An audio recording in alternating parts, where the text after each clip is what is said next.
rookie quarterback. They went on the road and destroyed the Detroit Lions 45-31 before we get into Can I ask you a question real quick? Yeah. Do you think Bears fans enjoyed watching that game on Saturday night? Did they enjoy it or did they hate it? Hated it. Because on the one hand, you got your division rival getting knocked out of the playoffs after they have high hopes, number one overall seed, best record in the NFL. But the team that did it had a quarterback that you could have drafted. That part is worse. That part is way worse. Because every other team in your division made the playoffs.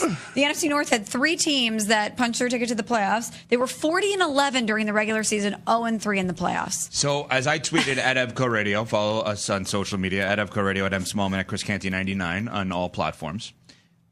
It's amazing to think the NFC North was 0-3 in the postseason, and the Chicago Bears had as many playoff wins as everybody else this year in the NFC North. But Think about that. Yeah, that is crazy. And who attached themselves to the NFC North this year more than ever before? Whoa. Packers fan and Lions supporter all of a sudden, and nobody wins games, and you're wearing your Vikings purple today? My Vikings purple. You're a big Vikings this fan? Is more Ravens purple. Well, they lost 2 Smalls. It just happened to be what I grabbed in the closet this morning at 4 a.m. It's not a statement by any means. Vikings. Ravens. Lakers. I don't know. They lost last night, too, to the Clippers. You're not helping. You're not helping. You know what? Let me take it from here. Sparks. Please. No, save her. But if you're the Bears, watching the guy you could have had in Jayden Daniels, the guy that was drafted right after you selected Caleb Williams, be this good as a rookie, he's not going anywhere. This is a Commanders team that's a 6 seed that was almost double-digit underdogs in this game. And I know the Lions are depleted. They have, 16 players on injured reserve. They were banged up.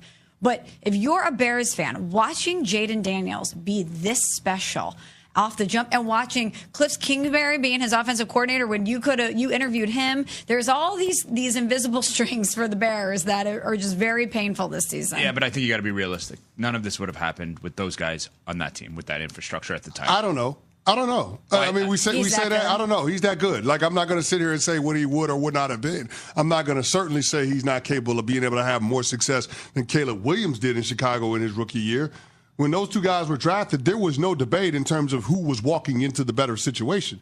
It was Caleb Williams by a country mile. We said Caleb Williams might have the best situation that any number 1 pick at quarterback has ever walked into.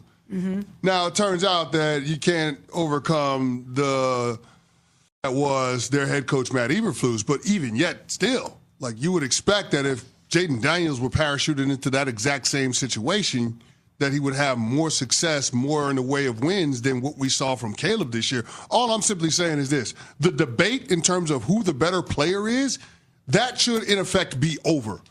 Jayden Daniels has taken his team to the conference championship game as a rookie. The Washington Commanders had the 2nd overall pick. They were awful. And he's got this team as one of the final 4 left standing in the NFL postseason.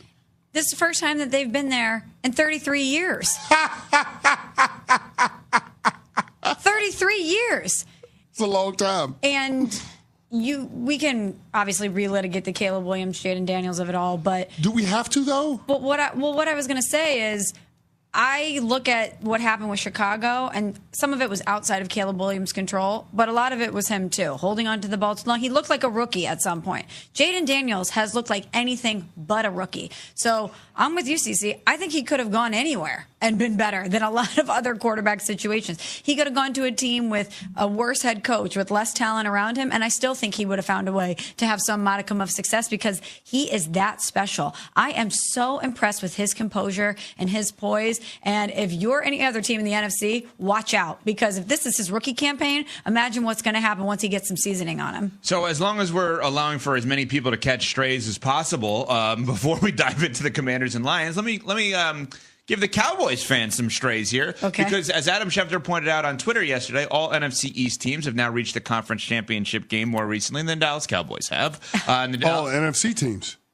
All NFC teams in general? In general, yeah. Every single NFC team has been to the conference championship game more recently than the Dallas Cowboys.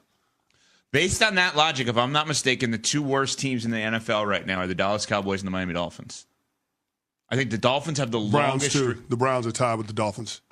So the big three. It's just how the Lions Commanders could be the catching strays game, but there you go. So there's your big three of teams. And a lot of money locked up with quarterbacks on those three teams, too. Yeah. And so Washington beats Detroit 45-31. Jayden Daniels, as we said, was amazing. Jared Goff was not. 3 interceptions in that game. And a fumble. And he got smoked by Frankie Louvu on that interception. And Jameson Williams threw an interception. Yeah. Washington outscored Detroit 28-14 in the third quarter, the highest scoring quarter in NFL playoff history. All of that to ask this. Is Jayden Daniels officially the greatest rookie in the history of the NFL? Well, he's tied with Ben Roethlisberger for the most wins, regular season and postseason, in a rookie year. So it's on the board, and I think that if we all look back at that 2004 Pittsburgh Steelers team, we would say that Big Ben was more of a passenger than a bus driver. Definitely. Jayden Daniels is on the opposite end of the spectrum. Like, he's the reason why this team is having the success that they're having. This guy's got over 4,100 yards passing on the season. He's got, I think it was 35 total touchdowns. It's been unbelievable, the campaign that he's been able to put together. And the fact that he was able to show the kind of poise that he showed in that game against the Lions after Aaron Glenn threw the kitchen sink at him, all of the blitzes, all of the different stunts up front, all of the different coverages and disguises. And this guy diagnosed it like he'd been playing in the league for a decade. He got the ball out of his hands to his playmakers. They were able to do a lot of the heavy lifting. But in those consequential moments, on those fourth downs, you saw that 5 called his own number. And more often than not, his team ended up being able to have success, right? So I think that all credit where credit is due. Jayden Daniels is the reason why this Commanders team is punching above their weight class. It's the reason why they believe that they can walk into a stadium and beat anyone, anytime, anywhere. That happens to be their mantra, but that is a true belief that they have in that locker room. They absolutely do. And I love that Jayden Daniels, too, takes his prep so seriously. And that, if I'm another team in the NFC, scares me to death, too, to think he's not only this talented, which we saw, obviously, at LSU. He won a Heisman Trophy. We know he's talented. But that doesn't always translate to success in the NFL. That story about him getting up at 6 a.m. every day to train with virtual reality so that he can visualize the game. And the fact that he does this every day. He's so committed to being the best he can at his craft. And you're obviously seeing it pay dividends. He's awesome. He is so awesome.